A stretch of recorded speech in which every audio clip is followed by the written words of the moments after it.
ماهوش شخصيا مس رئيس الرئاسه النيابه العامه، مس المدير السلطه القضائيه، مس سيدنا. وما يمكنش واحد يتقبل لي بسيدنا وارضنا وبلادنا ووطننا. ما يمكنش يجي على قبل انا ندير واحد العصابه مع ناس اخرين اللي عندهم شكايات ضدهم اللي خاصها تتحرك ما تتحركاش. على داك الشيء علاش هما دايرين واحد العصابه باش يبينوا الحق ديال الكولونيل، كيف ما بغاوش يبينوا الميز ديال الفنانين تهاني كيهاجموني منذ سنوات. هاد الناس ما نبقاش نسكت ليهم لان الدفاع هي المحامي.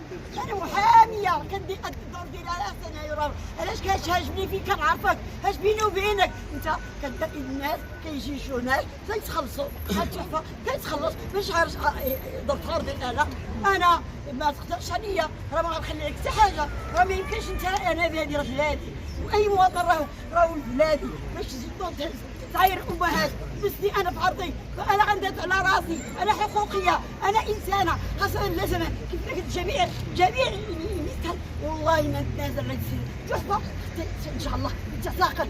كيفاش؟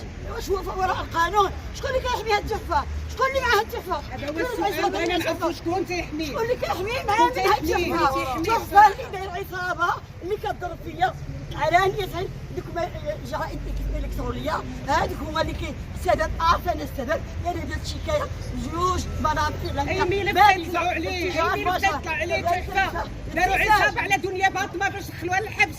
داروا عصابه على دابا على الاستئصال.